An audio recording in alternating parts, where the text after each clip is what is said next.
O que você faria se pudesse ter tudo? Mansões, jatos particulares, o poder de ditar o mercado, e de repente, em um piscar de olhos, tudo isso sumisse, substituído por grades de ferro e o silêncio sufocante de uma cela? Se você acredita que dinheiro compra felicidade ou que o sucesso é a medida de um homem, preste muita atenção.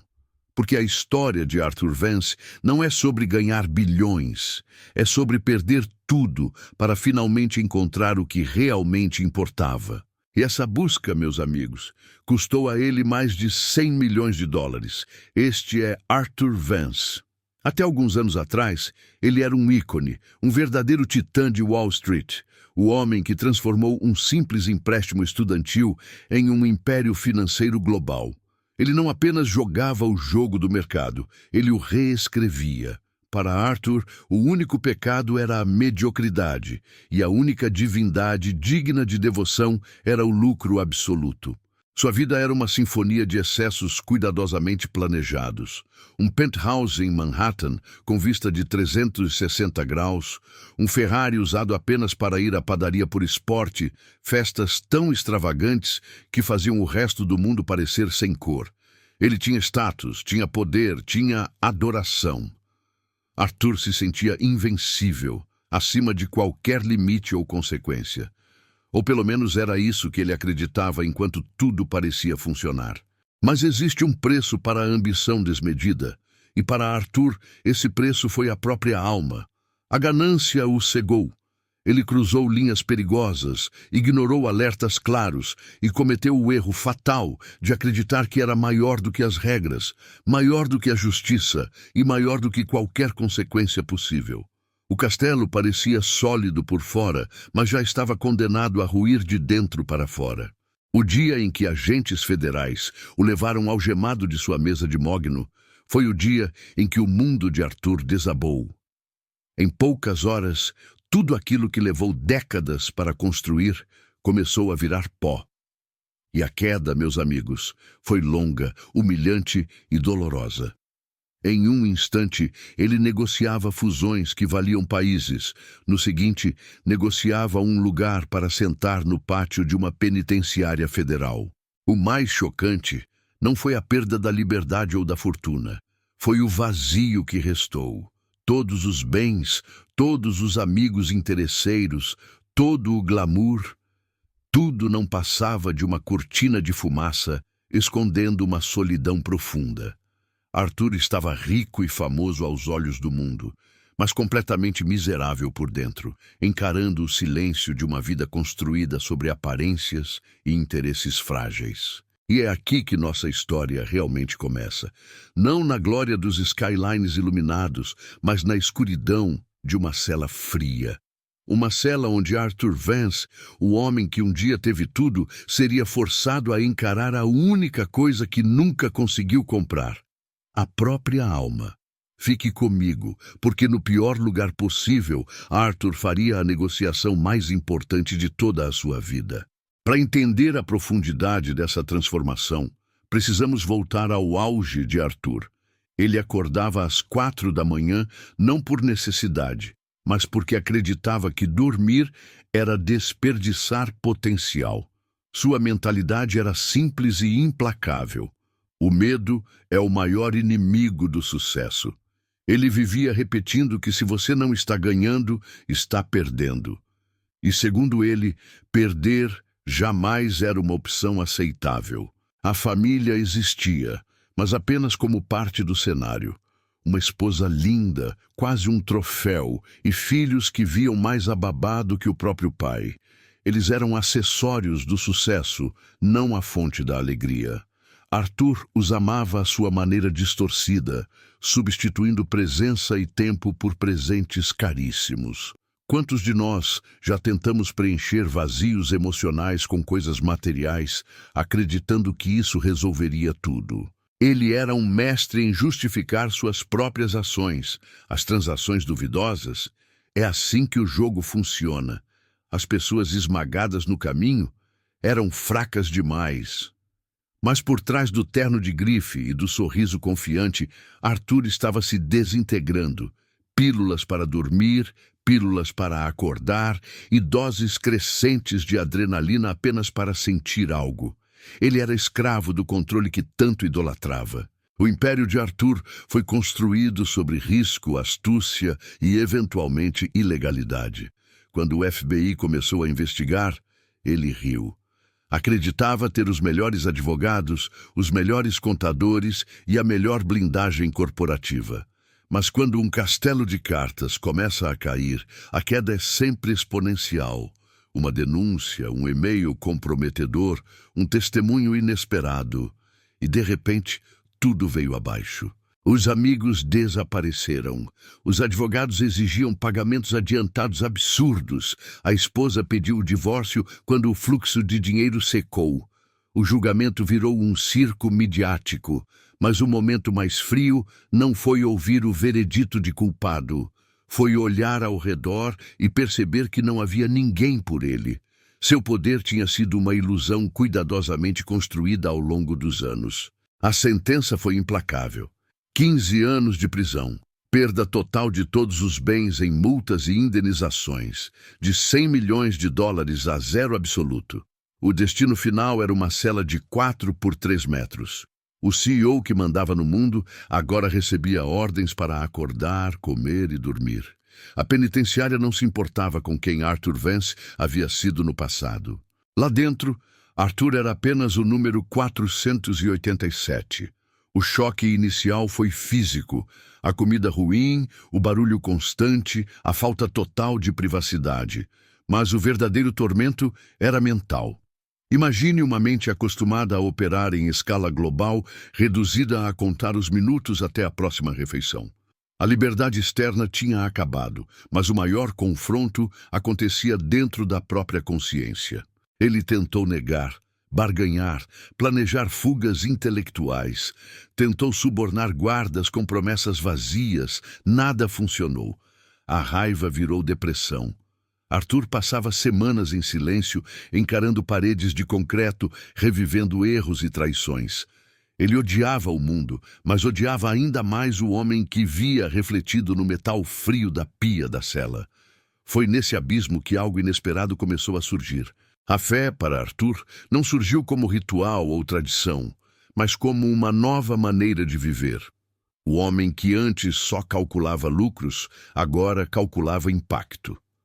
Com 15 anos de prisão pela frente, a pergunta que o consumia era simples e profunda. Como transformar esse tempo perdido, esse prejuízo imenso, em algo de valor eterno?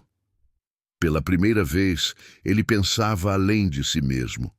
Arthur começou a usar sua mente brilhante, antes focada em esquemas financeiros, para ajudar outros detentos. Ele percebeu que muitos estavam presos não apenas pelas grades, mas por ciclos de decisões ruins, má gestão e, principalmente, pela ausência total de esperança. Passou a organizar grupos de estudo, não apenas sobre a Bíblia, mas sobre princípios de vida, propósito e responsabilidade pessoal. Usando sua linguagem de CEO, Arthur falava de planejamento de longo prazo, gestão de crise e reestruturação de ativos. Mas o ativo agora era a própria vida. Ele dizia: sua vida é o seu maior negócio. Você falhou na gestão, mas a boa notícia é que você tem um novo CEO, e ele te deu uma segunda chance para reestruturar tudo. Aquilo começou a transformar não apenas os outros, mas a si mesmo. Detentos que antes o viam com desconfiança passaram a respeitá-lo. Arthur não pregava de cima, servia lado a lado. A verdadeira prova da transformação veio quando o tema do perdão deixou de ser teoria e se tornou pessoal. Ele ainda carregava ódio pelos que o traíram, antigos parceiros, advogados e até a esposa que o abandonou no pior momento de sua vida. Perdoar era o ato mais difícil para o antigo Arthur Vance, o homem que acreditava em olho por olho e saldo devedor. Um dia, Elias o confrontou com uma verdade dura. Você fala sobre a graça de Deus, mas ainda segura as dívidas dos homens. Arthur lutou por semanas, até escrever cartas pedindo perdão. Não houve reconciliação imediata, mas houve libertação interior. Os anos se passaram. O homem arrogante que entrou na prisão agora tinha cabelos grisalhos e um brilho sereno nos olhos. Seus registros eram impecáveis e o trabalho que realizava com outros detentos era reconhecido. Então veio a notícia inesperada: liberdade condicional. No dia em que saiu, não havia câmeras nem aplausos. Apenas um amigo, um carro simples e uma Bíblia nova esperando por ele. Arthur hesitou ao atravessar os portões da prisão. O mundo parecia rápido e tentador. Ele não tinha dinheiro, poder ou status. Era um ex-condenado, mas tinha algo novo: propósito. Ele disse: "Eu costumava ter medo da prisão. Agora tenho medo de voltar a ser o homem que eu era." Fora dali, recusou voltar ao mercado financeiro. Aquele jogo estava morto para ele. Usando apenas sua história, Arthur fundou uma organização sem fins lucrativos para ajudar ex-detentos a reconstruírem suas vidas. Ele ensinava orçamento, trabalho, responsabilidade e esperança espiritual. O homem que dominou o mercado agora servia pessoas. Arthur Vance perdeu US$100 milhões para ganhar uma paz inegociável. Sua vida prova que a verdadeira riqueza não está no que se acumula, mas no que se irradia. Ele não era mais Arthur Vance, o bilionário reverenciado pelos mercados. Ele agora era Arthur, o servo.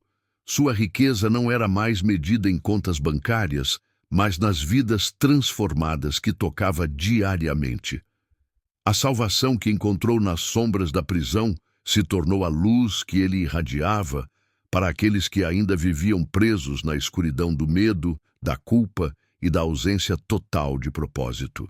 A jornada de Arthur Vance é um lembrete poderoso de que a verdadeira pobreza não está na falta de dinheiro, mas na falta de sentido. Ele perdeu US$100 milhões para ganhar uma paz que não pode ser comprada. Sua vida prova que não importa quão alto você tenha caído ou quão devastadores tenham sido seus erros, sempre existe um caminho de recuperação e uma graça pronta para reescrever qualquer história. Arthur trocou o penthouse por uma cela, o poder pela humildade e o controle pela fé. Foi no silêncio do abandono, longe dos aplausos e da validação humana, que ele ouviu a voz do amor incondicional que o conduziu à verdadeira salvação. Aquilo que parecia o fim absoluto se revelou como o início de uma vida muito mais profunda, livre e significativa do que qualquer fortuna que ele já possuíra. Agora eu te pergunto com toda sinceridade: qual é o seu ativo mais valioso hoje? Aquilo que você protege, prioriza e constrói diariamente está realmente te trazendo vida ou apenas te distraindo do que é essencial? A história de Arthur nos desafia a olhar além do dinheiro, do status e das conquistas externas e a avaliar o verdadeiro estado da nossa alma. Se esta história tocou seu coração e fez você refletir sobre a verdadeira riqueza da vida, eu te convido a fazer 3 coisas que ajudam este canal a continuar existindo. Primeiro, deixe o seu like neste vídeo. O seu apoio mostra que histórias de fé, transformação e redenção precisam continuar sendo contadas para alcançar mais pessoas sedentas de esperança. Segundo, clique no botão de inscrever-se e ative o sininho. Ao fazer parte da nossa comunidade, você não perde nenhuma das próximas narrativas poderosas que mostram como Deus continua agindo na vida de pessoas reais, em situações reais. Cada inscrição é um sinal de que esse conteúdo está cumprindo seu propósito de inspirar, fortalecer e despertar algo novo em quem assiste. E terceiro, se você quer assistir outra história de alguém que perdeu tudo para ganhar a fé, clique no vídeo que está aparecendo na tela agora. Pode ser a história da fugitiva e o abrigo inesperado, ou outra narrativa que vai te mostrar que nunca é tarde para recomeçar. Sempre há uma saída quando a esperança parece impossível. Lembre-se, a vida de Arthur prova que o seu valor não está no que você acumula, mas no que você irradia.